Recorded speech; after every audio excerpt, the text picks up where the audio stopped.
Jeudi dernier, des supporters du Maccabi Tel Aviv ont été sauvagement agressés à Amsterdam après un match de ligue face à l'Ajax. Des agressions d'une violence inouïe, des victimes tabassées, rouées de coups, lynchées. Des faits extrêmement graves, au point que le Premier ministre israélien est intervenu pour rapatrier ses 3000 ressortissants. Certains en France ont tenté de minimiser ces faits, parlant d'échauffourées, de simples rixes entre supporters. D'autres ont même tenté d'inverser les responsabilités, ce qui est proprement scandaleux. Alors la vérité doit être dite dans cet hémicycle. À Amsterdam, c'est bien la haine antisémite qui a éclaté au grand jour.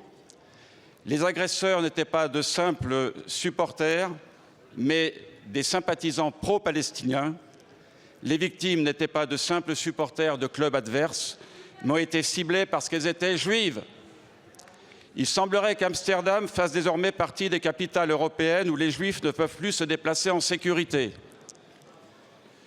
Mais monsieur le ministre de l'Intérieur, vous le savez, vous l'avez dit, les juifs de France ne sont pas épargnés, avec près de 900 faits antisémites au premier trimestre 2024, soit 5 par jour, une augmentation de 192% par rapport à 2023.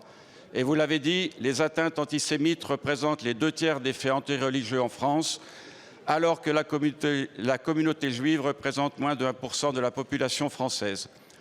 Aussi, nous ne pouvons qu'être très inquiets pour la rencontre France-Israël qui aura lieu dans un peu plus de 48 heures au Stade de France. Mes questions sont les suivantes, Monsieur le Premier ministre. Pouvez-vous nous assurer que les supporters israéliens pourront venir supporter leur équipe en toute sécurité ? Pouvez-vous nous assurer que nos compatriotes juifs pourront se déplacer en Île-de-France et aux abords du stade en toute sécurité ?